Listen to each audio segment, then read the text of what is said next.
The second piece we're going to sing is Stopping by the Woods on a Snowy Evening.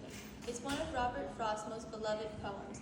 It shows the reader many things, including the quiet celebration of solitude, appreciation of nature, and significance of inner peace. Composer Andrew Jacobson creates a rich texture and beautiful melody, giving significance to the line, "But I have promises to keep." It is healthy to stop and indulge in life's joys for a moment, but we all must continue with our journey. Thank you.